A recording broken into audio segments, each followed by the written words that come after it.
Përshëndetje dhe mirë se erdhët në Mashqip. Siç kam premtuar, kjo dritare nuk do të jetë vetëm për fenomenet negative që ndodhin në Shqipëri, Kosovë apo dhe diasporë. Këtu I kam dhënë dhe do t'jap hapësirë edhe personazheve të suksesshëm, sidomos në SBA apo personave që kanë një histori të veçantë për ndarë me publikun. Një histori të tillë sa të dhimbshme, por edhe të suksesshme ka edhe ftura ime radhës zonja Hatigje Berani Gërbeshin nga Kosova, të cilën lufta e solli emigrante në Shtetet e Bashkuara të Amerikës, ku tashmë, pas plot sakrificash, ka ndërtuar jetën dhe karrierën në shtetin e Kalifornisë. Ajo ishte një nënë e re me 2 fëmijë të vegjël kur në maj të vitit 99 zbriti në tokën e premtuar si refugjate nga kampi famkeq I Bllacës në Maqedoni, bashkë me shumë shqiptarë të tjerë të Kosovës. Ajo gjeti forcën pavarësisht vështirësive të mbaroj studimet në SBA, edhe pse me 2 fëmijë të vegjël dhe sot, fal kësaj sakrifice dhe mundi, ka zyrën e saj ligjore në San Jose të Kalifornisë, ku mes tjerash ofron shërbime ligjore për refugjat dhe emigrantët. Ka fituar disa herë çmime ndër vite në shtetin e Kalifornisë dhe sot do të ndajë me ne historinë e saj dhe suksesin në SBA. Zonja Gërbeshi, mirë se erdhët dhe faleminderit që pranuat ftesën për të ndarë historinë tuaj me ne nga shteti I Kalifornisë online. Zotri Flamor, faleminderes për ftesën edhe për rastin. Ju përshëndes juve dhe gjithë që po na ndëgjojnë. Nuk I di apo ndëgjohemi mirë apo jo. Shumë mirë je, gëzohem që po të shoh përsëri, sepse ne bëm një bisedë para pragët që të vërteta, por më bëhet qefi që jeni mirë. Po filloj direkt për lidhje me komunitetin. Nuk e di sa është I madh komuniteti shqiptar në zonën tuaj, nga cilët treva vijnë bashkëdhetarët atje në zonën tuaj të Kalifornisë. Sigurisht, mas pari po duhet I përshëndet gjithë advetarët që na ndëgjojnë, kudo që gjenden, dhe është zote që kjo intervistë ju gjej mirë, sadopak, se jeta e dim që ka sfida të mëdha, ju uroj fundin e festave të vitit para se të harroj edhe një vit të mbar. Më falë, ndërpreva Flamor, po siç e dim na shqiptarët fillojmë me respekt se jemi një popull shumë I respektuar. Ne mos u vënë në siklet, ne do bëjmë një bashkëbisedim sa më të lirë shumë dhe ngrohtë. Super. Faleminderit shumë. Këtu ku gjendem unë edhe jetoj në San Jose, nga afër San Franciscos, në anën veriore të Kalifornisë. Zyra ime gjendet këtu edhe bjetoj në këtë rajon të Kalifornisë. Shqiptar nuk kemi shumë, siç kanë edhe për shembull New York dhe vende tjera. Sa ku më bëni hulumtim të internetit mbram, duket dikun ka 300 parafërsisht sa sakt nuk e di sa është në Bay Area si quhem ne këtu, mandej në San Francisco dikun ka 100, prapë ceki është vetëm një hulumtim internetit s'kam konizat sakta. Los Angeles është pak më I gjën, sipas internetit 400 parafërsisht shqiptar në Los Angeles. Me numër San Diego është ana jugut të Kalifornisë, ka pak më tepër dikun 400, do me thonë jo shumë numër I madh, po njerëz kvalitativ sa kemi mujt me taku. Sa I përket pyetjes tone direkte, pi trevave të ndryshme kum pas nderin privilegje me taku shqiptar, kemi të anës të Malit, të Malësisë, Tulqinit, Krajës, nuk pice kemi detaje se sigurisht e harroj dikand. Kum pas rast Maqedonisë deri dikon jo shumë, po të asaj trevës, por në mënyra më të vogla, s'po punës kum pas shumë rast me taku, sigurisht ndoshta ka, në anën e Sakramentos, mandej të Shqipërisë, më duket që ka pak më shumë, të Kosovës jemi një numër I vogël, po kryesisht nga gjitha trevat shqiptare. Shumë mirë, po mblidheni shpesh së bashku, më duket se bëhet një festë edhe me ngritjen e flamurit për 28 nëntor. Kjo bëhet çdo vitshme, besoj edhe ande, siç bëhet thuajse në çdo shtet Massachusetts tani. Po, super. Çdo shtet Amerikës më. Çdo shtet Amerikës. Bëhet për çdo vit, normal shqiptari për shkak që kem pasion kombin, kishim pas dëshirë me qenë spaku 2 herë në vit edhe mu festu pavarësia Kosovës edhe spaku I në flamuri shqiptar, 28 nëntori. Relativisht festohet për çdo ditë, faleminderit për organizatorët këto të anës të Malit që janë shumë suportues na përkrahin tepër, bashkëshortem, mandej një kushëri bashkim Berani, Naser Gërbeshi bashkëshortem dhe njerëz të anës të Malit dhe përpara kanë qenë njerëz tjerë, vllai im e tjerë shqiptar tjerë, po ne mbledhëm, po mundona mi përfaqësu njerëz që mos më harru emrat, po ka shumë. Mbledhëm për çdo vit, është një numër I vogël I shqiptarëve që siç e theka, po jo me fat që mbledhëm për çdo vit dhe festojmë siç duhet me festu pavarësinë e Shqipërisë, flamurin kombëtar. Unë kam pas privilegjin me organizu, me festu për herë të parë, më duket që është për herë të parë, më spekuloj, me ngrit flamurin shqiptar për 100 vjetorin e pavarësisë Shqipërisë, e kam organizu me qytetin e San Jose këtu në Këshill, dhe mos më trajt ka qenë emocion shumë i madh për mua që më kam përkrah ana malit të shqiptar tjerë me qit lutje në qytet, me qyteti Këshilli San Jose na ka ftuar në një lloj si kuvend i vogël i qytetit, po me vlerë të madhe, na kanë jep proklamatën, e kanë shpall flamurin, ditën e flamurit në mënyrë. Mandej me qëllim shkoj qash ka qenë qendër qytetit San Jose, me vozit me pa flamurin ton të uvalu afër flamurit amerikan, ka qenë një ndjenjë shumë e mirë. Ja, në fakt kjo është bë tani e përditshme thuajse në çdo shtetet bashkuara ku ka shqiptar, qoftë edhe në për qytete ndryshme, po bëhet organizimi, është gjë e mirë në fakt. Edhe në ngritjen e flamurit për pavarësinë e Kosovës, pra aktivitete nuk është që janë të ndaluar, po themi janë bërë të shumë tani. Po në atje e përmendet pak bashkëshortin, keni edhe familjar tjerë përveç familjes tënde të ngushtë në zonën ku jeton? Po, so unë edhe Naseri kemi ardhur si refugjat gjatë luftës. Po do të pyes pak më tutje, po mendova si komunitet Kosovës, familjes tënde flas. Po. Ti kthehem pas ose më saktë po e nisim ndryshe. Ti kthehem pas kohë. Ju vini nga Peja.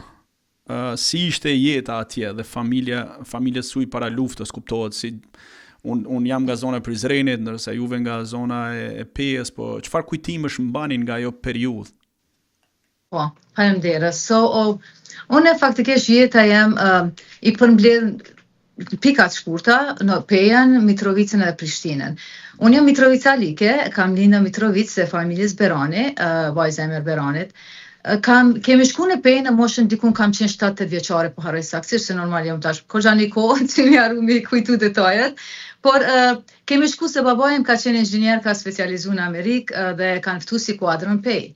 Ka marrë banesën e kështu me radhë. Por Mitrovica më kujtohet shumë pak momentet mira në qatë kohë. Deri në moshën 7-8 vjeçare në Pejë, kem kalu mirë, kemi pasur koishit shumë të mirë, i përshëndes kudo që gjenden nëse kanë rast me pa këta. Vetëm një gjë që ndoshta kritikona për çit sinqeritet, po shpresoj që vetëm kam ndihmu tjerëve, nuk kam kurrë qëllimi tjetër, që në atë kohë timën sa kam qenë në Pejë, më duket që për shkak që ne jemi bajt për një vend i Mitrovica që ka qenë një vend më pak superior, krasje me Pejë, më duket që në atë kohë kultura nuk ka qenë e mirë, po jo shumë mikprice për të tjerët. Një farmyre e qujtë ka të ndarë, shkur gjë nuk është në kretjem ka të ndarë një farmyre apo tjetër. Më kanë blon disa mbresa prej mosë 7-8 vjeçare, jo në Kojshillak, si shtemi ne, njerëz shumë të mirë, po për shembull në klas apo në shoqëri, gjithmonë me ngurume, si qytetare e rendit të dy, që gjithmonë ka bre një aspekt.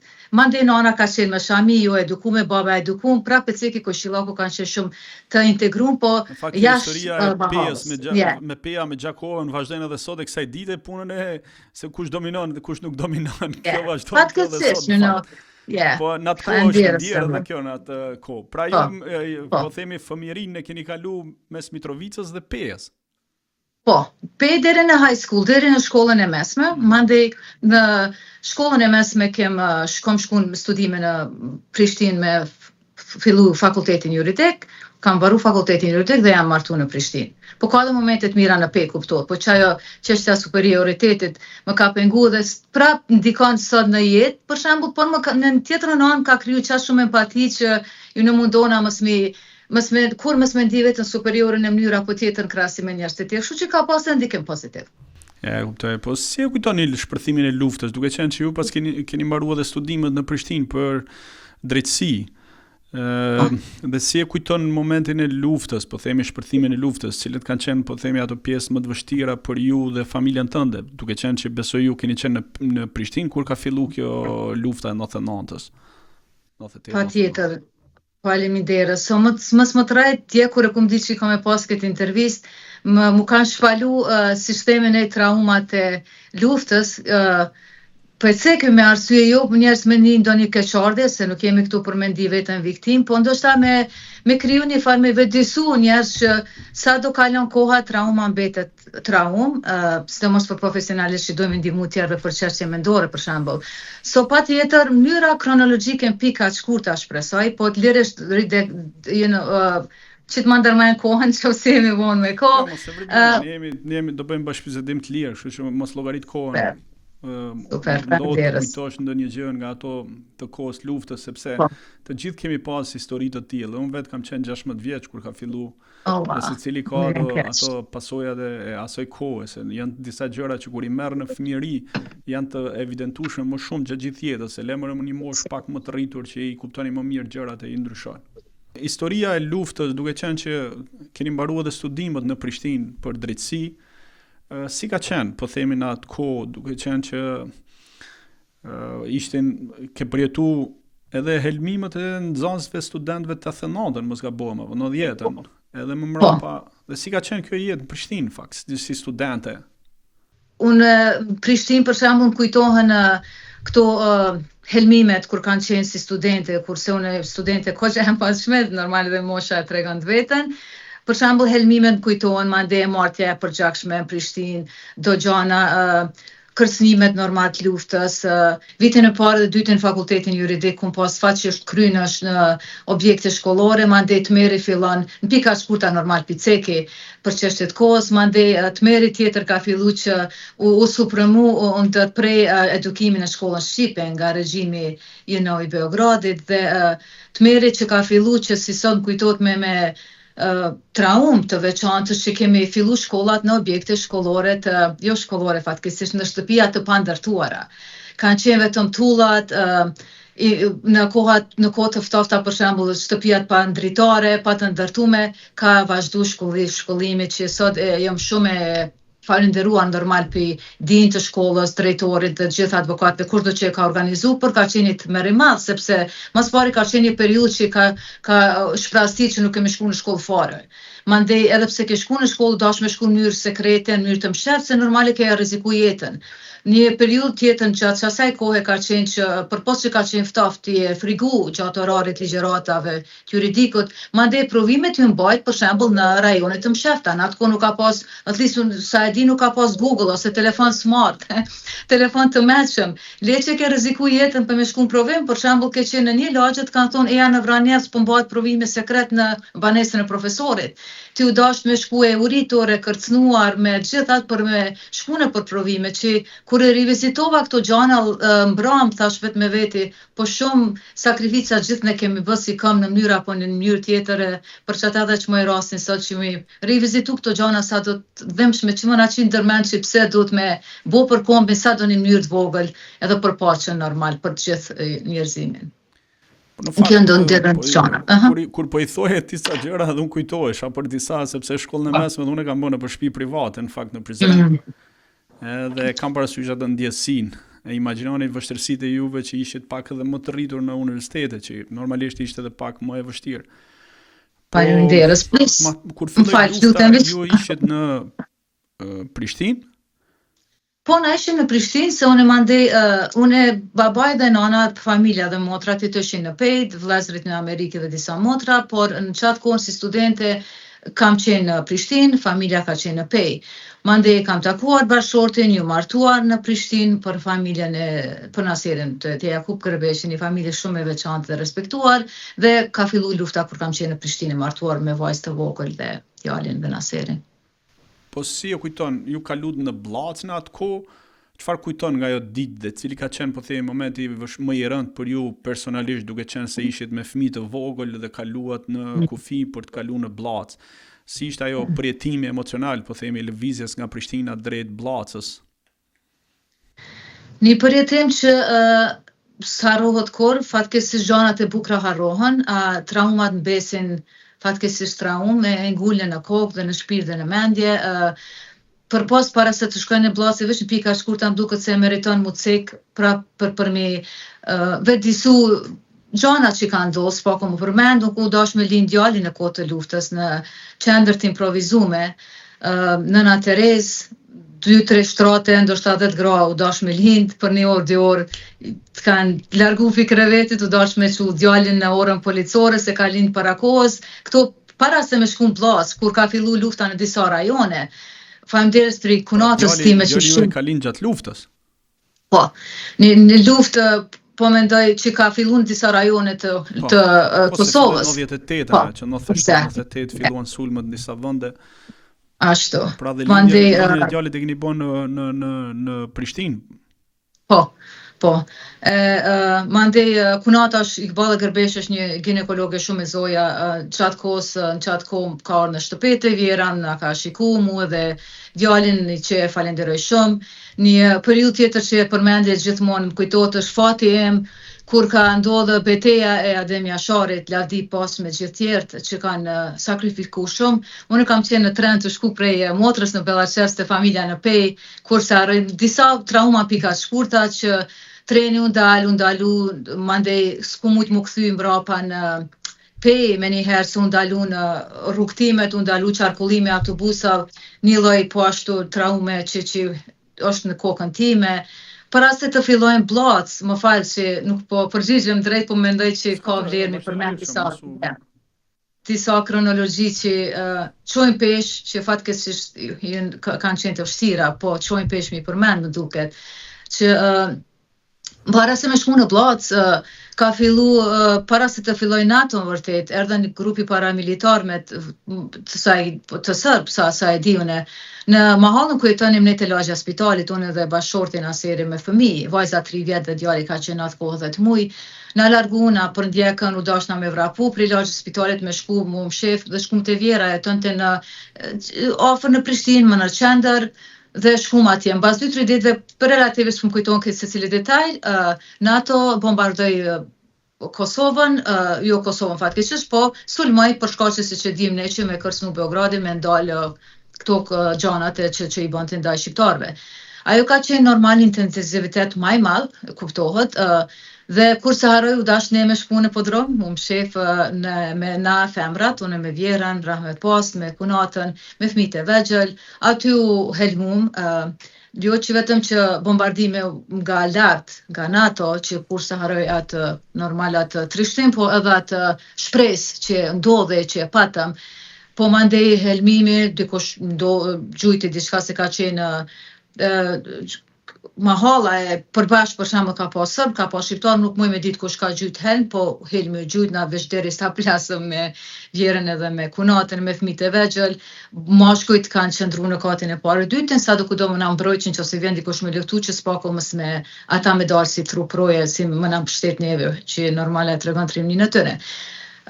Long story short, si që thejmë në Amerikë, të shkurtoj storien që të aspekt, u dash me vrapu pi podrumit, me shku sa me frikë mund gjitë katin e parë, tu frigu mos përna gjundi dikush për i dritare, pse dhe pse në podrum gjina kanë mund me pas akses dale më të gjujt, që dhe kanë gjujt helmin, mund të gjëshin të shtenat e armëve, të shtenat nga nalt, nga bombardimet, dhe faleminderit për i kunatës, familja Nazmi Bucohet na kanë strehu, kunata që kemi jetu Sadeti ka thirë dhe kemi shku me vrapim, kur se harroj sirena ka fillu e luftës, nuk e disha jemi në luft, apo filma që kemi pa këtu njëherë para disa vjetve, i kemi hy në kërë, kemi shku të familja Bucollit, Nazmis, mandej mi gjallartë të në familja të në kanë qenë për krasë, i falenderoj shumë, dhe ajo ka qenë para blacës, para prakisht, një lloj traume tjetër e veçantë se ushqimi ka qenë limitizum, bombardimet janë dëgju prap, të shtinat janë dëgju prap, para se me shku në Blac që ka qenë një periudhë tjetër, po ashtu, e të përshme. Në Blac, juve bashkë me familjen u nisët nga Prishtina për tik me çfarë date ju kujtohet dhe si ishte ai momenti i kalimit kufirit, po themi për nga Kosova ose rrugtimit, sepse ç'është vërteta, po themi ne që ishim në zonën afër Shqipërisë, kemi dalë në Shqipëri shpejt, po kishte njerëz që vinin nga Prizreni apo nga qytete të tjera, të cilët bënin nga 3 ditë rrugë me ardh deri në Morin, ku realisht për të ecishme në kam mund të kaloj për 4 orë, 5 orë, diçka e tillë, por i bënin 3 ditë duke qenë se konvojet ndaloheshin. Juve ky rrugtimi nga Prishtina për të shkuar në Blac, pastaj si ndodhi, çfarë si kaluat? Udhtim I tmerrshëm, I frekshëm në pika të shkurta, derisa qëndronim në familje të kunatës të prindve të vet, ndjes pasin të dytë, të Nazmi Bucollit dhe nanës të Sadetit, erdhën paramilitarët edhe në mahall të tyre dhe na dëbuan jashtë, na kërcnun, më na vra me maska normal nuk I dishim, I ndajtën burrat pi grave, një normal, një tmerrim katastrofik, fëmija fillu me qajtë, gjithu para se me shku m'bllac. Mandej na largun, nuk e harroj tmerrin kur, ka qenë kolon shumë e madhe, ka qenë edhe vjera rahmet pas me neve, edhe shumë njerëz të moshës ma të maqme, masi, kolon shumë e madhe, si së më kujtohet na shtinën me ecë edhe gjyshin me, na falni normal, gramatika s'është ku me ditë sa e cek, po në mënyrë temë po shprehna, me alltia po çado që kanë qenë, te kont, ose najr, disa kanë mujtë edhe mu vra, pa e ka qenë luftë për mbijetesë që përderi prej mahallës të Bucollit, për shtëpisë të tyre, kur na kanë dërbu paramilitarët dhe na nuk kemi guxof me kthy kokën mrapa, veç na kanë treguar që esni drejt, ju kena bashku turmas për me shku në stacion trenit Prishtinë. Ajo rrugë ka qenë shumë e gjatë, shumë e tmerrshme, për arsye që I ceka, ishte njerëz të udhëzu, njerëz të shty njëri tjetrin, mbijetesë, sakrificë, leçi unë kam qenë me fëmijë 3 vjeç ka qenë Aulona. Djali 11 muaj, a me baj djalin, a me baj ndonjë pelem, po gjithë, jo veç unë po foli për veten këtë rast. Dhe derisa kemi mbrina te stacioni trenit, ka qenë frekshëm si në për filma përpara që kanë qenë për lufta. Kur kemi mbrinë stacion trenit tjetër, kur s'ka me harru, ka qenë po ashtu betejë e veçantë, se stacioni trenit ka qenë I mbushur, nuk mush me konceptu, çdo milimetër më duket ka qenë me njerëz. Secili të merr në fytyrë, nuk e dishit jam, po don me vrapu me hyn tren, treni ka qenë përplot me njerëz. Do me marrë mendimin me hyp në tren, po do me ndajt që NATO kur bombardon në mbrëmje më të përdor këta si strehoj, po mendoj regjimi I Beogradit I serbëve. Që thojnë këta sofis shojnës në Amerikë, nuk e ke ditë cila është zgjedhja më e mirë, po normal e ki shpresën të Zotit dhe bish vepron çat afekt, qysh është më kemi shtypur me hin tren, nuk e din apelen burrin mbrapa, apelen vjerën mbrapa, apelen fëmijën përpara. Jashtë zakonisht apo kunatën finally hypëm në tren, jo vagon, po jo për haroj bashkë pjesa e trenit që vagonin rregull. Falenderës. Dikun ka 20-30 vjet. Po spekuloj, po ka qenë shumë, njërin mbi tjetrin, fëmijë në dorë, që për me ndajt në tren. Po tash çështja është leçi ti ke mujt me vdek në tren, kujtohet e kam pas një shishe me ujë, normal ja ku më jap tjerëve për vetes kum lëna ashtu që na kam suneve tradita me çi tjerë përpara vetit. Vajzës I rat fekt, ka qenë një grufa e mbierë shumë e ka majt dorë, I rat fekt, normal.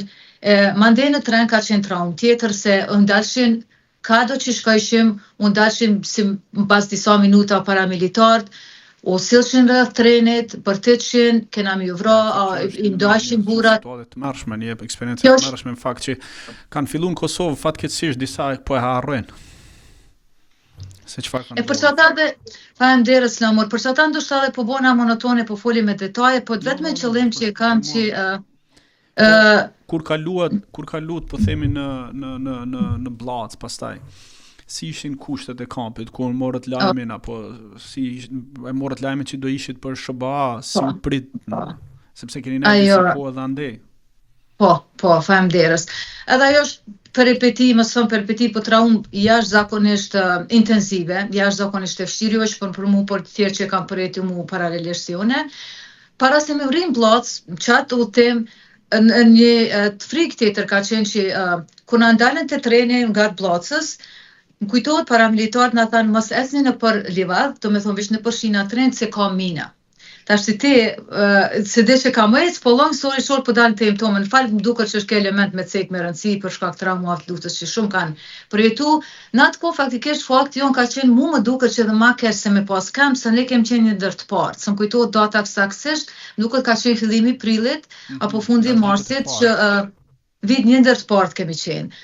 Që nuk ka pas as kam faktikisht, kisha pas dëshirë kish pas kam. Ka qenë vetëm është çështë që të emocionon, course. Kam të kondo pavon. Kur I shef sot e imagjino kur I përjeton. Mbas 27 vite. S'm pengon qofse po emocionon si njerëz si profesional, s'm pengon as pak se shpesh njerëz të gjykojnë njerëz me trauma, për shembull si profesionalistë apo tjerë. Lidhja ajo është një shenjë që ngelet në zemrën edhe mendjen e gjithë secilit në momentin që mbyll syt të kujtohet gjithçka në skena. Unë mbaj mend unë kur isha po thash erdhën paramilitarët na thanë që duhet të lëshoni vendin, shtëpitë e gjitha dhe brenda 2 orësh mos gabohem i gjithë zona e fshatit Zhur ku jetoja unë të gjithë kaluam në Morin. Dhe ishte një situatë të mërshme të shifshe kolonat e njerëzve të ngarkuar me kamiona, me traktora, me çfarë do të kishin mundësinë vetëm të largoheshin për shkak se fillun po i digjnin shtëpitë lart në dalje të fshatit. Kështu që është një ajo frikë në momentin kur kujton, normalisht janë gjëra që si as harrohen aq lehtë, ngelin shenja, thash edhe më herët. Kështu që unë e kuptoj shumë mirë se është një gjë që e kemi përjetuar gjithë. Po kur ja tregon sot të rinjve në fakt, ju duken si ëndra nëpër filma. Ashtu është klamori, falenderës për që i shpreh ti këto eksperiencat e tu janë vjen keq që i ke pas në ngjashmet edhe të tjerë, po si qëllimi neve të dyve që të falenderoj për emisionin është që spakun nëse se normal jeta shkon, unë jam më e vjetër, njerëz ne shkojmë, vdesim, shpresoj kjo video spaku të shërbejë në mënyrë minimale të vogël që mos harron gjanat, për shembull, festohet pavarësia e Kosovës, festohen gjanat, kontribuante, përkrahem në një tjetër. Kjo është qëllimi kryesor, nuk është që më dogë dikujt viktima apo me pas simpati apo empati për mua, por për çata dhe piceki disa trauma, më u çit njerëz nërmend që pavarësisht ne janë shkalojmë shqiptar trauma dhe nuk dorëzohen. Po dan tem tonë Bllacën, fal se u kalova pi temës tem.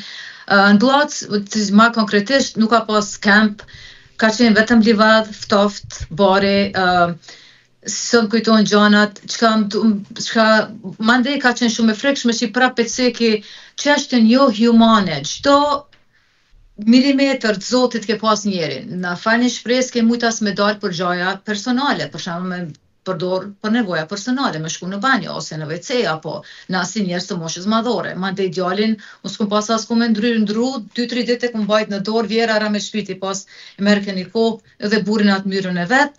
Që duhet mu kanë pas fis ku mujtas me që mos më shun në bare, do me thonë as kem s'ka pas që mos muftov, mandej ku më ndru pelenën ftoft të këto gjana. Ja, ka qenë histori traumatike. E tmerrshme. Bllacë në atë kohë dhe si e morët vesh nisjen për në Shtetet Bashkuara të Amerikës? Aty ka qenë një periudhë tranzicioni në Bllacë për arsye që u bënën jo humane, pa mbijetueshme, fillun gjinja dhe me vdeksa, kum qenë në informume. Neve na kapi nevoja për me ik prej Bllacës. Keshte kufini nën kufi faktikisht Bllaca, ku gjendet po te customs te dogana, shku me çu vajzën, po të mërshme kur i shef edhe sot. Bash. E shkum në te dogana e banën plan me kunatën aserin me fëmijë, me çu vajzën edhe djalin e kunatës, ku vogël, ata aty neve që biket fik u smujshin, po menoj u biket fik në atë kuptim që u lodhen, edhe i than vajzës banu mamit kishte tash shumë edhe ma keq të çojmë te mjekt që ishin mjekt border, ku me ditë cilës organizat kanë qenë, me shku me çu fëmijët aty. Se kena kalu Bllacën e tmerrshme, në tjetrën anë të rrugës, shkum te dogana, na vendosëm mos më kthy po me jump me kthy në autobusat që i pretshin me strehu njerëz që mos më kthy në atë merren në livadh se ajo ka qenë vdekje prus, ka qenë katastrofë, shumë pa organizu. Mandej kur ti ke qenë në Bllacë, kur u bë nata, le që s'ka qenë shi, nuk e pas as qebe, as ke pas gjana tjera minimaliste, po i kishte edhe ushtar që sot kisha pas dëshirë me pyet çfarë qëllimi ka qenë që ushtarët me mitralaz apo me çapo çushi çuj këto alltia nuk kam ku me di sa edukim të madh. Na drejtojshin neve me familje që për shembull ti në atë Maqedonia nuk pranoi që të hynin refugjatët nga Kosova brenda territorit tyre dhe i ndaluan gjithë në kufi për shkak se kishin frikën e ndonjë sulmi ndoshta edhe nga Serbia apo marrëdhënieve që kishin të mira me ta dhe për këtë fakt ata nuk pranonin që të hapnin dogana që të futeshin brenda territorit Maqedonisë. Faleminderit që e ceke, unë mos më trajt edhe pse në atë kohë si juriste kisha kry drejtën ndërkombëtare, ato lante krejt. Në mënyrë teorike thosha kush çështja ku janë drejta ndërkombëtare, po në mënyrë praktike, humane, unë dëshim që najna tu rrezikuj jetën dhe çdo minutë jetës tu mbarke për me mbijetu. Ka qenë tmerr, ka qenë çush na kanë trajtu, nuk i di racionalen çka ka bëu Maqedonia, çfarë qëllime kanë pas, po trajtimi ka qenë i tmerrshëm. Në këtë shekull, në këtë kohë, jo vetëm unë kunatat, kunet, gjithë shqiptar që sot e kom një, kur kemi ikna prej Bllacës, i kemi lonë tjertë, qash ka qenë një ndjen e guilty, një ndjen e fajit, që s'muna më ta përshkru. Kemi shku në normal tjertë, sigurisht i kam pas njërat e tjera që shka ndarë prej Bllacës.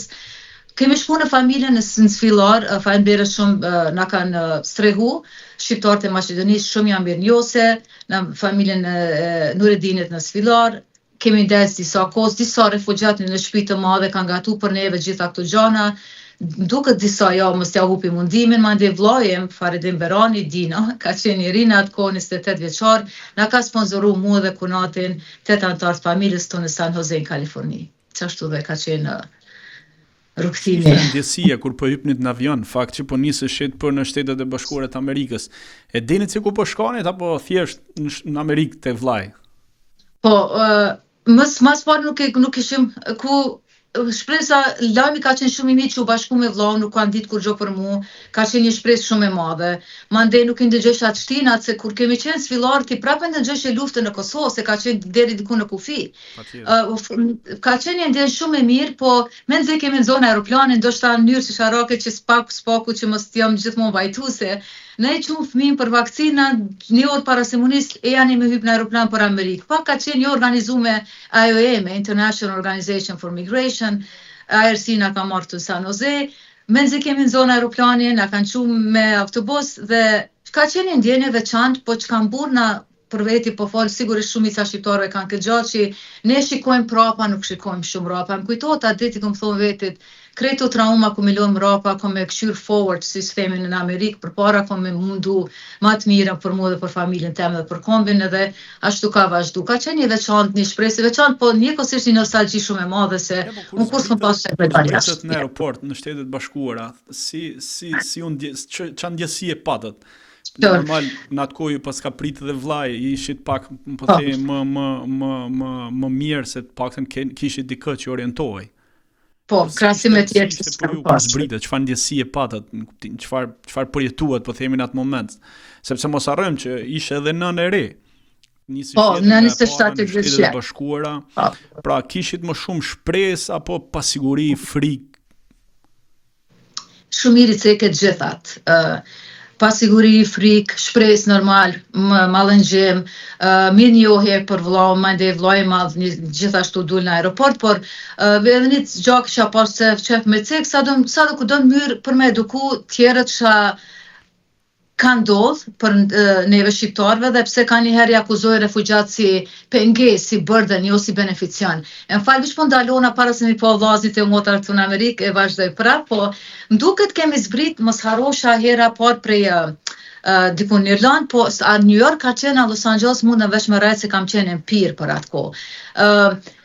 Jo me mirënjohëse pa fund shtetit Amerikan që na ka marrë, po du me haru me cek, jam shumë mirënjohëse, po një gjë që gjela duhet me njerëz me pas parasysh, sidomos këta që marrojnë këto policies apo ligjet me ndihmu imigrantëve këtu, që si kemi ana në aeroport ndoshta mbas 2-3 minuta të kanë prit që thonë ta slap in your face, në fytyrë me kontrat me borxh. Domethënë shumë pak e kom fol anglisht. Hala mirë po taku me vllaznin, më kujtohet që në aeroport na kanë dalë disa organizata, që kjo kompania aeroplanit ju ka pru, na shkroi kontratën që kemi pagu diku $3,000 diçka dollar në atë kohë, 1999 nuk po big deal. Domethënë ti hala mirë pa i qel syt parë në Amerikë, që i fajsoj refugjat që gjoja që na jena ngarkesë për vendin, është other way around, është kontra. Na kanë prit me atë kontratë, u dash me shkru 4 vjet na kena pas barën unë dhe Naserin kryesi shumë shqiptar, po foli për hjekat e tona, për me vedisu publikun apo njerëz ligjor kur do shesh këtë video, që e kena pas obligimin mandej kena shkru, s'ka qenë borxh. Hala pa unal kom thonë, o zot, unë hala pas sprit të spedia kom e pas normal vllazit faleminderit për tyne. Unë e veç hina në botë, se aeroplani, kompania aeroplanëve qatë që madhe s'kanë mujtë me marrë përsipër refugjat që na faktikisht erdhëm këtu edhe për me mbjetu, me vepru, na refugjata shudhtojnë back and forth, këta kanë beneficioni për neve, po nëjse vend kapitalist, njerëz t'i këshyrin këto gjana. So që em ka pas hin kry 4-5 vjet na u dashmë pagu borxhin, se normal organizatat kërcënojke nuk kemi pas këto kreditat, credit score and all of that, yeah. So, në port që i bje, që në aeroport i pas kanë firmosin kontratën me shly detyrimet e ardhjes. E mandej pasoja bash. Mandej pasoja na si qytetar të rritë Kosovës se ndërtum shpinë. Në Kosovë shpijave që u kallë prej paramilitarve, të Serbisë, na e kishim mandej borxhin familjar që henëm në shtëpi. Nuk e di sa, po ka qenë borxhi madh, normal u gjin njerëz të lypshin borxhin e vet se ishte kriza për me mbijetu. Domethënë ti hin në start, hala jo 0 po nër 0 fillon jetën në Amerikë. Po pasoj pozitive është që normal jam shumë falenderuese te Dina, vllajem që na ka sponsoru, vllai mandej Nusret Berani ka dalë në aprit, motrat, nipat, mbesat, kryetarja IRC International Rescue Committee San Jose na ka prit Jamie McLeod, senator në San Jose jam shumë mirë njohse kështu me radhë, CNN në disa organizatat news, më duket kemi qenë ndër kosovar të parë këtu në San Jose kështu me radhë, po me di që nuk kem pika shkurta, po shpresoj që të përgjigj në një farë mënyre. Në San Jose mund të keni qenë kosovarët e parë, po themi që keni zbrit, po a mban mend se cila ka qenë puna jote e parë kur keni ardhur këtu në Shtetet e Bashkuara të Amerikës? Më bëra me qesh që unë po sigurisht që e maj mend, puna parë ka qenë në IRC International Rescue Committee, një zyre që i ka resettle, që i ka strehu, i ka marrë imigrant dhe neve po ashtu, refugjat edhe neve po ashtu. Po para se me fillu me tregu për atë punë, shpresoj që do të shërbejmë pika shkurta të ata që janë më të ri dhe ndihen ka njëherë që nuk kanë fat në jetë, kur nuk dihet ku është hajër që themi ne në Kosovë. Punë kom qilë lutjen, fillim mene janë bas 2-3 javë, s'kum dosh më kon ngarkes familjarës për vllazëve që seka dhe për motrave shumë, Sadit, Sevdit, Dinos, Niki and so forth, unë jam shumë e fat që i kum pas këtu. Po nuk desha më kon barë për ta dhe shkova e qita lutjen Lucky Store, është një farë store se dia ka të ju në Boston, po të na në San Jose, Kaliforni ka pas, që për shikushit dyqani madh si vetë shërbim, albe apo tjertë. Për mi shty këto kolicat, e ushimet. Thash, so what, që jem juriste Kosovës, kërkushin nuk jena na, du të me punu e arë në gërbet. Refugjate. Nuk më pranun, tha nuk pëdin gjuhën mirë. Qa shu dësh prova? Mas 2-3 javë në Amerikë. Shumë dësh prova. Po kishte qenë hajrë, hina në punë në IRC, në organizatë që ceka më herët, në zyrë, ishte mirë normal, për me ndihmu refugjatëve të Kosovës, madje ajo ma dha një farë motivimi që me vazhdu. Kur thom në zyrë, në ofis, nuk është që njerëz që punon në zyrën më të ngritur se tjerë, po ka qenë më duket një hajër që mandej vazhdova rrugtimin tim për në shkollë edhe kështu me radhë. Po çka ka qenë puna ime parë. Mirë, si vendoset vazhdoni studimet juridike në SBA? A e njoftët diplomën e Kosovës apo filluat gjithçka nga e para në San Jose? Falenderës për pyetje shumë e vend, edhe shpresoj prapë që i ndihmon tjerëve. Une këtu ka qenë një organizatë quhet International Education Research Foundation në Los Angeles. Falenderës për bosës time, supervisor e imja që ka qenë. Ajo më këshilloj që une munda mi transferu të high school, të shkollës mesme, diplomën juridiko të këto gjana tjera. Ma pranun bachelor in art i quhen këta këtu, një farloj kualifikimi dhe kur kam punu në gjykat për këto gjykatat të drogës, çështje mendore, për Catholic Charities po ashtu, gjyqtari po që kam një pasion të madh dhe më propozoi me shku në Lincoln Law School. Ajo ka qenë një lloj udhëtimi që sot çuditem çush edhe ku marr atë vendim, po ajo ka qenë.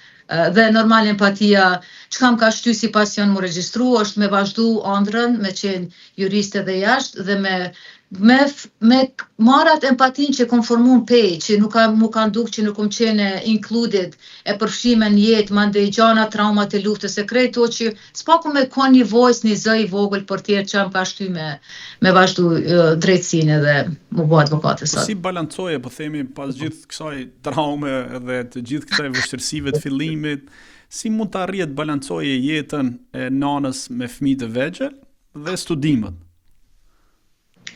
Unë shpresoj që nuk po dukëm ty apo tjerëve këtu në emision që vish po complain, po ankona, po... është historia jote, është ajo çfarë ndodh. Është historia jeme. Po të tillë histori që kanë drejtuar të njëjtë, thuajse si e jotja, por dikush ka mundësi dhe ka pas mundësi dhe shansin po theme të hecë përpara. Po, faleminderit shumë. Unë përshtatoj me lumtun edhe privilegjumet që kemi që të rast që smi cek këto përjetimet tona që s'paku të ndihmoj dikun në një farë mënyrë të vogël. me balancin më tregu drejt, unë e këtë shpreje as nuk e kum di deri para 2-3 vjetës. Prap nuk ka balans jeta këtu. Po më vjen keq me thonë, ndoshta që është e mete Amerikës, apo neve që mendoj me kontribu shumë. Balans nuk ka shpreje, ekuilibër s'ka shpreje se për shkak kur je refugjat nuk I koti as me shiku balansin. Për shembull, unë dash me punu 2 puna kur kom shku në law school për me marrë Juris Doctor degree, doktoraturën për 4 vite. Gjys ka qenë shkollë e mbrëmjes. Kom punu 2 puna për me mbjetu se ka qenë qire shumë shtret. Për shembull, në atë kom kujtot 1225. Qire për 2 dhoma ka qenë, a kur kemi anë në Amerikë fillim, organizata që na kanë nimu vetëm 4 muaj vërtet, na veç 3 jave kena marrë ndihmë pi asene, ka qenë $800. Ti veç e hi në zero, ka pas $400 ku me marrë, me thy bankën, zote mos e bofta, çka me bof, ku me marrë ato fare. E kështu që e ke ditë që mos më bon ngarkesë për familjen, për shoqërinë, mos me marrë fytyrën kombit familjes, 2 puna, gjuhën se kum ditë minimalisht, kum shku në shkollë të natës për drejtësi. Fëmijët e vegjël, si son kujtohet, dikun ka në 6:30 filloi ke shkolla në mbrëmje, law school 4 ditë në javë, u dash prej orarit punës sa më shpejt me vozit me shku në punë, aseri ndrimin e dytë kem punu ka 2 puna, ka disa ndrime, se qerda ka qenë katastrofë shtret. Nuk e di pse childcare është extremely expensive, sot befason kjo punë, shumë shtret qerdhet për fëmijë, edhe mos me tepru shumë, po më duket që I vlen mu cek, që ka ndodhë, I kumlon fëmijët shpejt, me nxike mu shy, normal ka qenë shkolla shtrejt, kam shku shkollë shpesh edhe u rritur, mos më trajt me bombona, dhe ato bombona, kështu me folka dhe shpirti, kanë qenë do dyqane shumë atë lira, grocery outlet, për refugjat, që se gjinja të regojnë të shohin sot, I harojnë hekat, çka hek njeri për më mbreku sot, I kum pas në përgjepa që I veç me mbjetu, me survive, në akshom që me mujt më koncentru. Tjerët në për shkollë të natës që shishe hajshin ushqim gjana, normal, kur shkurujna si ka fajnë, më kum qenë në duket një ndër refugjat në këtë shkollë, në 120 vetë aty kanë qenë për me shku në juridik. Mande kriz tjetër ka qenë që gjuhën flamur nuk e disha mirë anglisht shumë pak. Kurse haroj natën, fajnë besë për profesora, me nëzirë besha do kasetat vogla, se në atë ko Apple, Gjinja kam pas, pune nuk kom pas, refugjat. I në qizojsha kasetat, profesorat, kush më lejoj ke?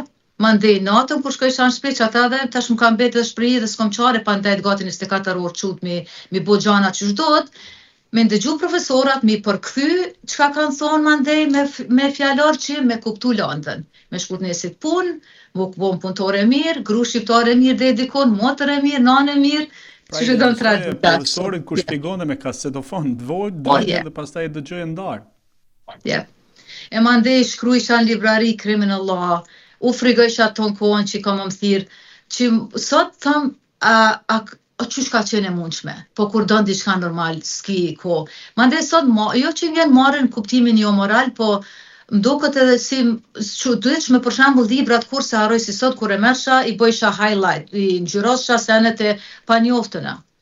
Faktikisht krejt fleta ish me gjanat panjoftëna se nuk e disha gjuhën sa... Gjuha ka qenë... Po, ti s'kishe kohë si tash për shembull gjenerata fëmija, vajzem, këto peceke me qëllim prap peceke që jo me viktomizu vetën se s'jam viktim, po me aqin tërmen gjeneratës tre që lutem shfrytëzoni kohën, sa rin social media shumë kohë, kanë kota që kiti internetin, e ki chat, ki gjana tjera, e mësën gjuhën, unë e kum pas fjallorin donation që e mërsha pi gjepit me mësu, kaseta që në qizësha profesorat, dita e ka vesh 24 orë, kur me shku në punë, kur më kon punëtori, kur më kon anë e mirë që u dash me sakrifiku që se cili minut I Zotit u deshke. E mandej... Sakrifica të ka shpërbly, në fakt, si që shpërblehet në Shtetet e Bashkuara që ëndra edhe kapët. Por, me sa di unë juve jeni shqiptarja e pare Kosovës, që keni marru juridikun duke qenë refugjate luftës dhe me fëmijë të vegjël. Më duket se po nuk guxoj me spekulu, më se s'kam dhëna të sakta, po më duket se po. Po sot ju jeni një avokate njohur në fakt në San Jose dhe Kalifornisë, keni marrë edhe disa çmime nga ajo se çfarë që mund t'i gjesh edhe online fakt. Po si mund t'ju kontaktojnë vetë shqiptarët nëse ka nevojë për ndihmën tuaj dhe me çfarë çështje merresh kryesisht zyra juaj? Faleminderit për komplimentin. Që shqiptarët janë të suksesshëm në mënyrën e vet, përderisa punojnë në mënyrë të morale të ligjore, sa I përket meje zyrës time, numri I telefonit në office të tone, kam zyrën ligjore, korporatën ligjore në San Jose nga San Franciscos, është 408-453-3500, mandej jam edhe në social media, në Facebook, relativisht, jo shumë se s'kam kohë, në Instagram minimalisht, në LinkedIn pak ma tepër, nuk I dia ka mundësi këtu me jap email adresën apo jo, është emri Hatije, @hatijegërbeshi.law.com.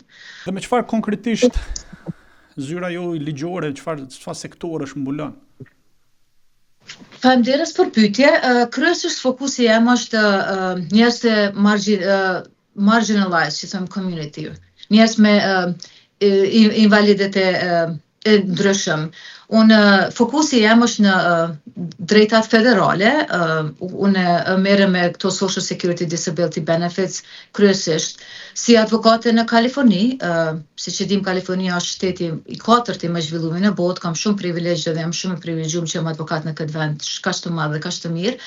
Unë normal që kam drejt si advokate me mu marr me secilën çështje, për shembull, çka do që është nevoja mirë, po si advokate etikale, që si duhet me qenë si njeri human, fokusi jam nëse mundem me ndihmu dikujt, nëse nuk është areja me drejtësisë që merrem për çdo ditë, bëj hulumtimin, nëse muj me marr landën I ndihmoj, nëse nuk mundem me ndihmu personit, e referoj te kolegë të ndryshëm apo ndihmoj me kolegë të ndryshëm. Pa ndodh shumë pak.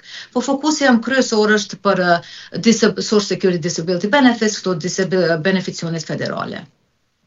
Me ekipën tem. Çështjet e emigracionit merreni sepse kam lexuar në historike të ndryshme edhe postimet që I bëni, po themi në rrjetet sociale ose në LinkedIn, kam parë që jeni angazhuar edhe në mbrojtjen e refugjatëve, po themi drejtat e tyre. Faleminderit shumë. M'fal, ndërpreva, lutem. Jo, thjesht po pyesja, përfaqësoni ligjërisht edhe po themi çështjet e emigracionit.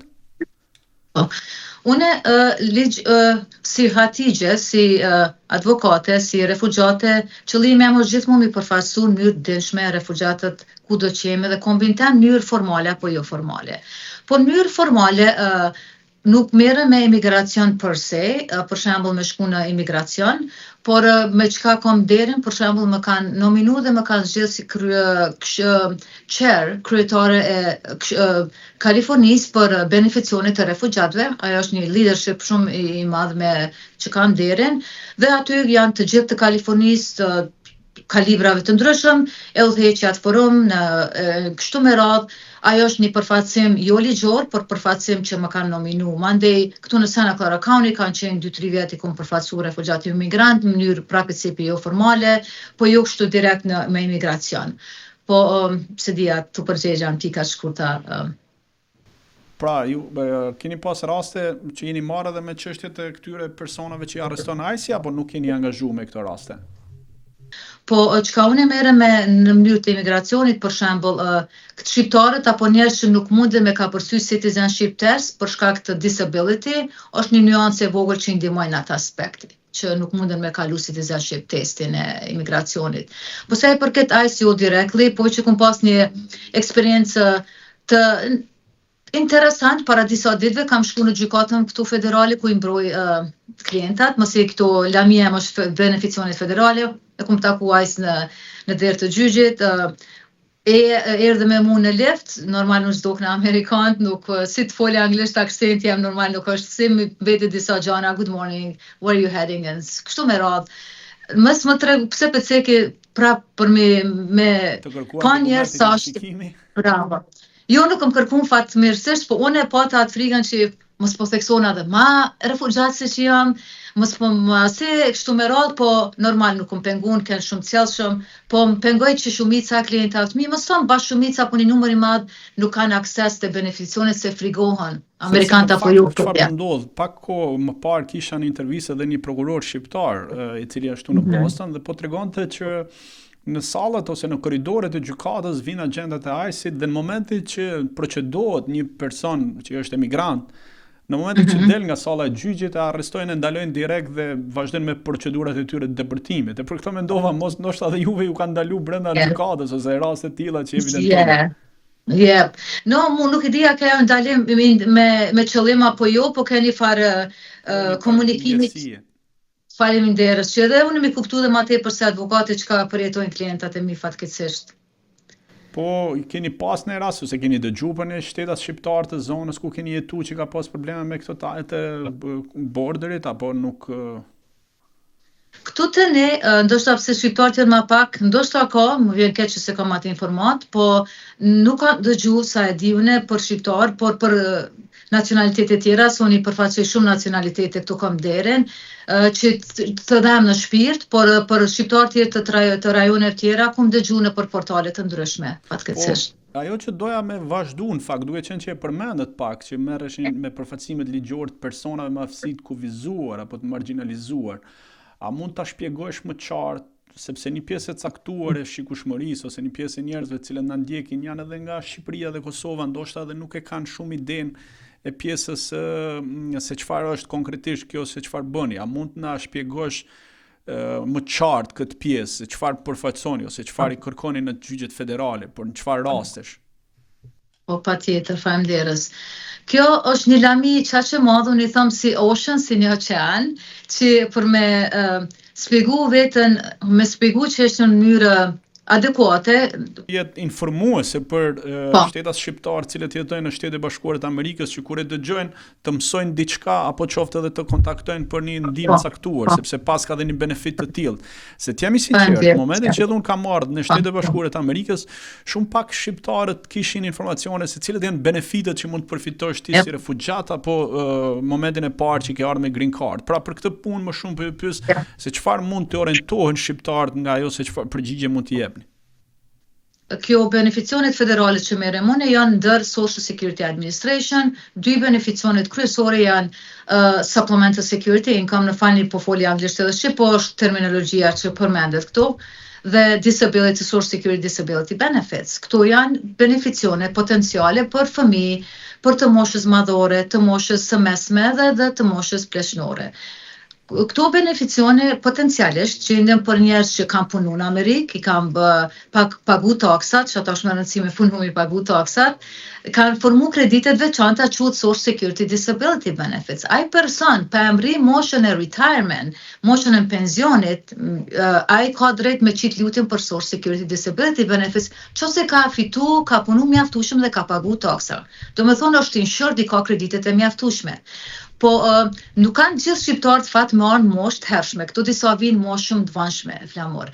E që kam brenë sot, që kam dhimë sot shqiptarë që Amerika ende nuk ka, prap këthejmë për gjegjet tonë, po digress, po lidhem prap me temë shpresoj, që shumica, mësëm shumica, po disa për tyre nuk janë të insured, nuk kanë kredite sa dushme të punës, se vinë moshë të vanshme, për shembull vjen moshën 45 vjeçare, 5 vjeçare në Amerikë, duhen 40 kredite.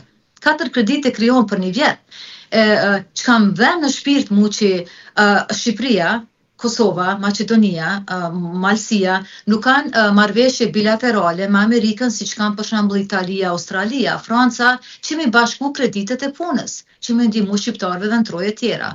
Po megjithatë, këta shqiptarët kudo që gjenden në Amerikë, kjo është gjë federale, është ligj federal, mundën normal më thirr mua, po advokatë të tjerë nuk është problem. Unë japi këshilla preliminare për free, evaluoj, bëj analizat ligjore për free, me shiku free, do me thonë gratis, falas, që me shikua muj me ndihmu personit apo jo për me qit lutjen për disability benefits. Qose une e marr London me ekipin tem, normal, qëllimi kryesori jemi është që e marr London qose unë mendoj që muj me ndihmu, unë spremtoj kur si ka me zgjidh rastin, po nëse shoh bazat ligjore që ndoshta fitohet rasti. Ekipi jam edhe unë ndihmojmë me qit lutjen, ndihmojmë me ankesën nëse është nevojë, varet në çfarë faze ligjore vjen klienti tonë. Apo para se me shku në gjyq apo pas gjyqit.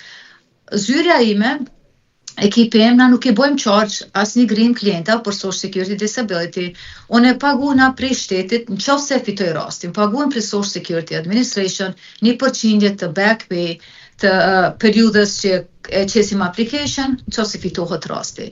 Kjo është një lloj për Social Security Disability Insurance. Është tjetër beneficion, SSI quhet Supplemental Security Income, kjo vetëm pika shkurta se e meriton më shumë të diskutu.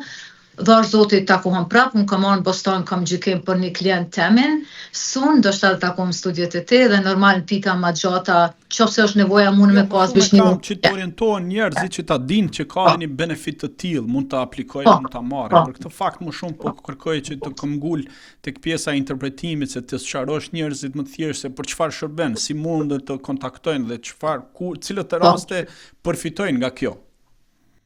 Faleminderit që po këmbgul, se kjo është një gjë shumë e mirë, edhe që jetu më redirektu, më fokusun çështje që është shumë e rëndësi. Kush ka çështje shëndetësore që s'mundën me punu full time, orar të plot. Kush ka fëmijë të sëmur që është i sëmur shumë, për shembull. I sëmur shumë nuk ka nevojë me qenë në kolicë wheelchair që i thojmë na, nuk ka nevojë me qenë me ecë me shtaga, siç them na. Disability. Faleminderit. S'paku invalid mu dok në mënyrë fizike.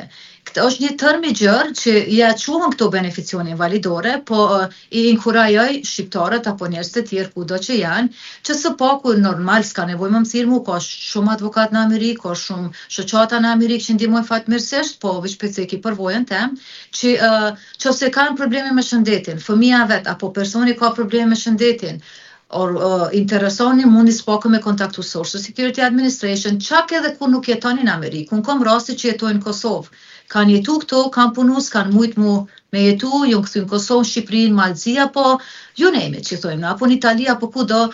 Fatmirësisht, ky program nuk është perfekt, Social Security Administration, po është prap program i mirë se njerëz mundën me apliku çak edhe pi vende tjera, ose nëpërmjet ambasadës apo nëpërmjet internetit, nëse kanë probleme shëndetësore s'punën me punu full time, orar të plot, e qesin application, nëse aprovohen, është një benefit shumë i mirë që t'jepin të hodha të ardhuna mujore, back pay për kohën sa ke prit nëse kvalifikosh normal, të japin të ardhuna për kohën back pay që ke prit periudhën kohore që ke prit aplikacionin mu aprovua, po me shqyrtu, mande këtë një lloj beneficioni që quhet Social Security Disability Benefits, si mundesh edhe me marr kudo që jeton, pe zonë Kosovë me $1,000 të tushin, ndoshta atë janë, kanë marrë shumë lavërdije. Në disa njerëz edhe po bëhen. Bojnë beneficionit këto, shkojnë në Bosnë për shembull, Kroaci, Kosovë, kam klienta që më çojnë emaila pi Turqisë, unë me $1,000 thoj nuk naqë atje në krahasim me jo me 20.000 mujt për shembull. So është një beneficion që mund me bërë. Po themi një fond caktuar tek Social Security Number, po themi ka pagu inshurancën, një person i tillë mund të aplikojë. Jo çdo person i cili nuk ka kontribu, po themi në Social Security Number. Faleminderit shumë, Pyetje me vend, ai person që ka kontribu mjaftueshëm, që ka bo kreditat e punës, ka pagu taksa, që ata duhet me punu me pagu taksa, me punu në tavolinë, se nuk mush me pas të dyjat, edhe me pas tortën e me hongër tortën, dush me kontribu. Ajo është program Social Security Disability Benefits, apo retirement, i thonë këta pensioni në fund. Po disa njerëz nuk i kanë kreditat e mjaftueshëm, duhet me shiku në Google apo me kontaktu advokatin, a është shteti ku ka punu, peceke në familjet Los Angelesit. Shqiptarja nga Shqipëria nuk i ka pas kreditat në Amerikë, ka arvon, ka punu në hotel, ka arvon, ka punu në Itali një kohë, ka punu në Shqipëri një kohë, ka punu në Amerikë një kohë. Nuk i ka pas kreditat e mjaftueshëm në Amerikë për me qit lutjen për Social Security Disability Benefits. Faleminderit të marrëveshje bilaterale me Italinë, me Amerikën, mande unë hulumtimit tim që kum bot mëshme që mi ja bashku kreditat me Itali, me Amerikë, ajo tash të ka disability benefits këtu. Se do me thoni të parja. Marrëveshje ndërshtetërore në fakt që njeh siguracionin gjatë kohës punës, kjo është e vërtetë. Kjo është një gjë e mirë në fakt që njerëzit ta dinë dhe të kontaktojnë. Po cilat janë gabimet më të zakonshme që shqiptarët bëjnë gjatë aplikimit të këtyre benefiteve, ose gjatë plotësimit të këtyre dokumenteve për benefit? Çfarë duhet dinë patjetër para se të fillojnë aplikimin? Faleminderit. Unë me lejen tonë nëse sprish punë, veç po du më kthy mrapat edhe një beneficion me qëllim që i kontribuon kombit kushdo që është, e mandej dal te gabimet apo anashkalimet, nëse sprish punë, nëse është okay. Ato lie shumë. Faleminderit. Është një lloj beneficioni që s'ka lidhje punon as punon, pagun kreditat punës, ajo quhet SSI, Supplemental Security Income, është një lloj ndihmë sociale. Edhe kjo është ndihmë sociale nëpërmjet governmentit federal, Federal Social Security Administration. Nuk ke nevojë për atë beneficion me punu fare, ka fëmijë 1 vjeçar që i binte unë kualifikohen, ka prind që s'kan punu kur këtë vend kualifikohen. Për atë beneficion dush me qenë këto me letra, si që themi ne, në mënyrë ligjore, apo refugjat, apo American citizen. Çka është edhe një inkurajim për njerëz me mësu gjuhën sa të mundën, apo me shku te mjeku mu kualifiku mu bo American citizen. So, për këta persona, këta duhet me qenë këtu, nuk mundën me jetu jashtë me marrë atë ndihmë sociale, ajo është një lloj rrudhe, një farë mangësie, po prap ka shumë që kanë lavërdi për qas i beneficioni se s'kan varianta tjera, për shembull një shqiptare nga Dibra, që për një vendit Amerikës, më duket anësh New York që më ka kontaktu, ka në morë të vanshme, s'ka mujt me pas kreditet që ka punu këtu, ka punu në Dibër, Maqedonia se ka kontratën me Amerikën, stak, me qysh me apliku për çka ka apliku për SSI. Me që është tjetër benefician, është aprovu për qatë benefician. Kështu që të keni parasysh në qoftë se keni dikon me çështje të sëmur psiqikisht, apo fizikalisht, apo me smujt autizëm, apo me gjana tjera, ku do qeni në Amerikë, apo jashtë Amerikës, që një normal mundeni me kontaktu Social Security Administration, mundeni me gjetë numrat në Google, apo muj më t'jep numrat në ty midis këtyne seancave me ti me qitë në emision, apo mundeni me kontaktu zyrën time, është evaluim falas si që ceka, apo advokata tjerë që ka shumë njerëz të mirë, të mbara, apo organizata tjera në Amerikë. Po gjithsesi mos u dorëzoni aplikoni. Të shkut e pyetja jote. Shqiptarët të ndodh?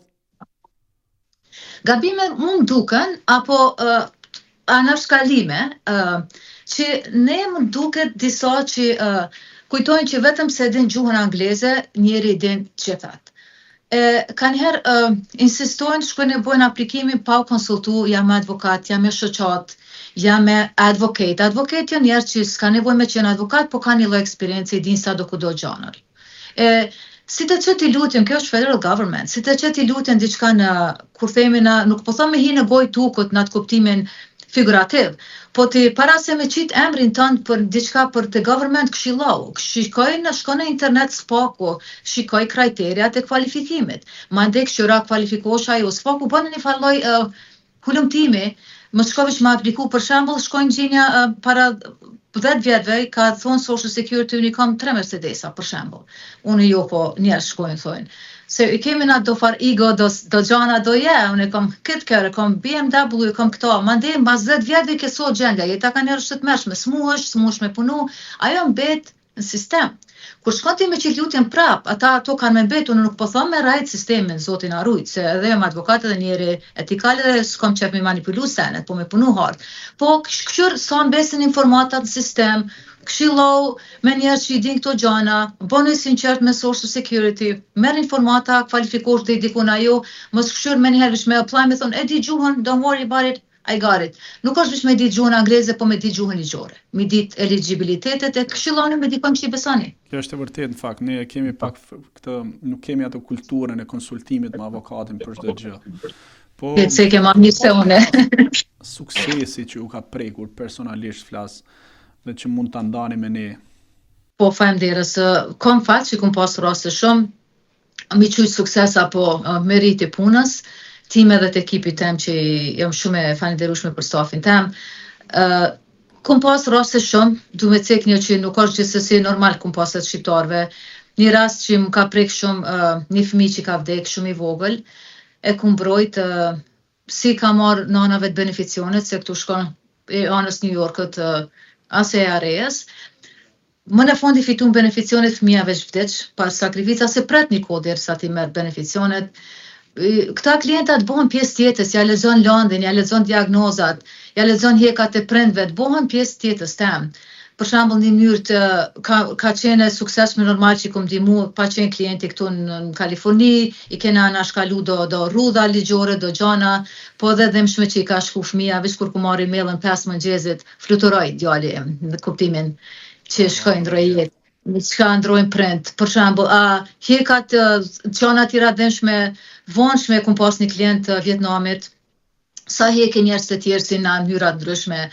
Lufta kur ka ndodhur Vietnam, kur ja lexon London, ai për shembull 40 diçka vjeçor që ka qenë klienti jam, prej fillimit është sa të mërshëm i fillimi i jetës i ndikon te njerëz, qysh ka ndodhur lufta në Vietnam, i ka hup prindit e vet, ka qenë jetimore në për rrugat e madje ka këtu bo homeless, njeri pa shtëpi, smujt kritike mendore, ishe njerëz si zambi, siç i thojmë në Amerikë në farë mënyre, madje ata s'kan çare, nuk e justifikojnë marrjen e drogës kur, zoti na rujt se për vetë as i pi cigaren, as alkoolin, as kurrë tjetër. Nuk po them që një njeri më i mirë se këta, po në farë mënyre i kupton thojza pse devijojnë se kanë startin fillime shumë të keq, për shembull.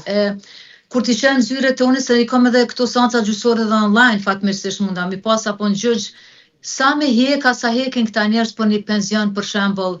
Këto janë gjana që edhe jam me fat, që kam derën mi mbrojt, mi marr këta këto beneficione, sa do ku do i heki për rrugës, qofse fitojnë beneficionet, mandej nuk janë homeless, po dhimën çka kanë hek për me marr deri këto për shembull. Edhe ç'është një problem social fakt në një farë mënyrë po. Çfarë mesazhi ose çfarë jeni më mirë njohës, po themi Shtetet Bashkuara të Amerikës, ku që ju pranoj si refugjat dhe sot jeni një profesioniste suksesshëm, çfarë mesazhi mund të jepni edhe për emigrantë të ri që vinë nga Kosova, nga Shqipëria, nga Trojët, cilët e nisin nga zeroja? Faleminderit shumë për pyetjen. S'po kum pika të shkurta, mesazhe në fillestar është që qose ki qëllim. Unë deri dikun jam spiritualiste, kam fen tem, besoj në fuqinë madhore, normal se cili beson kudo, po beson në dikën ma shumë se egoja e jote, ma shumë se te vetvetja. Për arsye të ndryshme. Për shembull, qëllimi jam është pse unë kum pas këtë rrugë, kum ana shkalu në mënyrë të vogël, se s'po them që jam perfekt, ka qenë vështirë still jam tu pas sfidat luftës, në thojza. Po i kisha këshillu që qose doni me marrni lëmi, pezom doni me qenë një restoran, ose doni me shku në shkollë, s'ka nevojë gjithë me qenë shkollum, po një qëllim të lehtëshëm, të moralshëm, jo gratifikim instant, tash me këto social media, na kanë mësu kesh, për shembull, i bën të order Amazon, vjen paketa në shtëpi më njëherë. Na ka mësu dhe sistemi keq që i dojmë gratifikimin instant, gratifikimin të menjëhershëm, e më duket që rinia pe kanë ato, jo si natë kohës që kena pas fat mu rrit me kushi, me lujt, me prit, nuk po kanë durim mi prit suksesin. Kujtojnë që dush me ndërtu, si sistemin e Roma nuk u ndërtu për një natë. I kisha lut me pas durim, i kisha lut mu fokusu në gjara ma shumë se vetvetja. Nuk po du me sound që thonë me Amerikan corny, ose mu livdu, se s'ka për shka mu livdu njeri, po nëse ki besimin të diçka më shumë se të vetvetja, për shembull do me qel restoranin jo me show off që hey, Hatixha ka restoran, po do me qel restoranin mi tregu tjerëve që për shembull shqiptarët mund t'ja dalin, jom vajza e Ymerit për shembull, jom gruaja, nëse ki mbi vetveten që dhe mi bë tjerë të krenar, mi ndihmu tjerëve, mi ndihmu popullit. Në emën Zotit kime na shkalu çfarë do kriza që i ki, po nëse ki vetëm egon tone, do më bë dikush i mi kallëzu që një me rëndësi, ka me që mu m'duket çashtu. Që ka me qenë pak më vështirë, se madje bosh shumë jo hipokrit, po njerëz vetjak. Në fundit, baba jam Rahmet Paste, ka pason një shprehje, ka thonë, do shta njeri bosh mjek, advokato, po inxhinier, po në fundit ai bo njeri. E çka më duket që disa njerëz pe hupin ato kur po shkojnë gërbet, apo kudo që po janë shumë ambicioz, unë jam ambicioze vet, s'ka diskutim, po munona me bëjt, Duke qenë të ambicia, cili është vizioni, ose çfarë synimesh ke për projekte që doni të realizoni për të ardhmen? Faleminderit për pyetjen. Mendoj një projekte ku vazhdu kur kum qenë ndër arkitektët e para kur kum qenë në shtëpi të bardhë, se kur ka qenë Obama në 2016, ka qenë një farë i thojnë në pathways, një rrugtimi me ndihmu njerëzve me intelektualve, njerëzve të edukum në troje tjera, mos me hup brain waste, mos me hup edukimin. Është një farë pasioni që kam ndihmu me integru këto, me pas shortcuts, mos me hek që shkom hekon e s'di sa vjet për më bo ku jam unë, po për me pas një farë rrugë më të lehtë. Pika shkurta, për spjegoj. Tjetër pasion e ka normal me qelë zyra tjera, për shembull San Francisco, Los Angeles, normal mënyrë të kadashme, mënyrë etikale. Pasion që e kam për zemër, e kam me kontribuar në mënyrë minimaliste, me kriju kontratat bilaterale me Amerikën, me Shqipërinë, vendet shqiptare dhe vendet tjera që me mundësu njerëzve me bashku kreditat e punës që mos me hek për beneficione. Ajo është një ndër pikat e mia, tash sa më japin gjinja rast, se një vështirësi qapeceke, shpresoj kushdo që ndëgjon e ka parasysh, për shembull, kum pas shumë vështirë, kjo nuk është kritik, po është vetëm me feedback, që i thojmë na. Unë ju mundu në Kosovë qatë shumë me depërtu, vetëm qatë se kum qit lutje me qit kafe, me punu restorane, s'është nevojë, në nevojë dhe që kafe qës, nuk është e marrë as pak. Po peceke në atë kuptim që çka unë kisha pas dëshirë që me konë një lloj qëllimi që Shqipëria apo Kosova apo Maqedonia me konë intentional me komuniku me neve diasporë që kena kontribu kaq shumë më na manë për lëmit ndryshëm që mi kontribu vendit tonë, që është edhe qëllimi jam, po nuk kom pas fat për momentin me depërtu, kom ju mënu qek edhe zyrës të kryetarës normale që më shumë kryetarën e Kosovës e gjithë, po nuk kom marrë kur farë përgjegje që s'paku me kontribu, jo më bo kryetare, kena kryetarë bol, po me jep meritën temë. Sistemin e drejtësisë në Kosovë, e shef e ndjek nga afër apo thjesht kur Mos më Faleminderes, si juriste e Kosovës nuk e ndjeki shumë nga afër, me polka dhe shpirti se jam inkuadru me këtu shumë edhe kam disa të shprime si qiceka, për shembull kur ju mundun disa raste më inkuadru çak edhe më kanë ofru një vend XY nuk po di se kam mirë një punë shumë e rëndësi, gative që kum lënë vendin tem këtu, për disa njerëzve shumë të lartë më dëshpëru që më një herë kanë harru për atë, kështu që kredibiliteti mu më duket, nuk po them gjithë, mu më duket që nuk është shumë i madh, po inshallah kam gabim. Kisha pas dëshirë më inkuadru me mësu ma shumë edhe mi kontribu në sa do mënyrë të vogël, po jo me më përgjigj pyetjet tona kështu direkt nuk jam inkuadru me shumë. Zonja Gërbeshi, unë nëse nuk keni ndonjë pyetje për mua, sepse unë e kam bërë si ritual, ndoshta në fund mund të bëni një pyetje apo dy pyetje për mua, edhe mund ta mbyllim. Dhe duke ju falendëruar për kohën që gjetët dhe për ndarjen e historisë suaj me ne, uroj dhe shpresoj të takohemi dhe të flasim prapë. Unë pyetje për ty nuk kam, po kam shumë respekt edhe çmoj shumë këto përgjegjësinë që ke marrë edhe kohën që të kalu, çmoj privilegjin që e ndava këtë kohë me ty. I përshëndes shqiptarët kudo që janë në botë, nëse dikon e kom harru i kërkoj falje, normal po du me përshëndet me falenderu burrin tem, bashkëshortin tem Naserin, fëmijët e mi që shumë sakrifica kanë bërë. Absolutisht. Ajo është në background që nuk merr lavdata, edhe pse nuk është njeri që don lavdata, po mos me harru.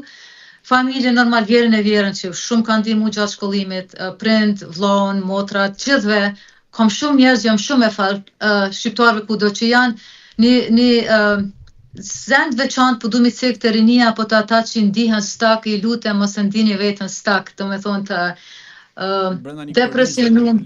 Bravo. Faleminderes. Për arsye që kjo mos më trajtosh është intervista ime parë shqip, marrë me thonë, mas 27 vjetë në Amerikë. Nuk është që po folja anglisht për mu livdu, po normal në folja anglisht për të bërë, që të nxjerr personazhe të cilët nuk kanë folur ose nuk kanë dalë, sepse t'jemi të sinqertë, që në media në Shqipëri dhe në Kosovë jemi lodhur me të njëjtat figura, me të njëjtat fytyra, me të njëjtat mendime, sa që i ndrojnë sa në një ekran tjetër, dhe për këtë fakt jam munduar që në mas Shqip të sjell personazhe të veçantë, të cilët nuk kanë dalë ndonjëherë në media dhe që kanë histori për t'tregu, siç është suksesi jot në Kaliforni. Faleminderes shumë, hapësirë shumë e mirë e punës, platformë shumë e mirë, unë ty të uroj shumë sukses, e di që suksesi s'ka me mungu kur, dhe është Zoti që kemi pru njerëz sa më të afërt, sa më të zot, që kanë mi kontribu vendit edhe atje shqiptari, po dhe vendit tonë Amerikës që jam shumë e njose. Ty të përshëndes sa më shumë. Faleminderit dhe të uroj vetëm suksese dhe mbarësi. Përshëndetje gjithëve. Miq, këtu i erdhi fundi edhe këtij episodi. Para se të ndahemi, dua t'ju falenderoj të gjithëve që na ndiqni në këtë kanal, edhe atyre që kanë bërë komente dhe ndjes që nuk mund t'i përgjigjem të gjithëve. Si dhe faleminderit për sugjerimet dhe këshillat që keni dhënë me anë të komenteve. Mos harroni të na ndiqni edhe në rrjetet sociale Instagram, TikTok dhe Facebook, por më e rëndësishmja, vazhdoni të na lexoni për lajmet e fundit nga Shqipëria, Kosova dhe diaspora dhe Shtetet e Bashkuara të Amerikës në mashqip.com. Faleminderit dhe mirupafshim deri në episodin e radhës.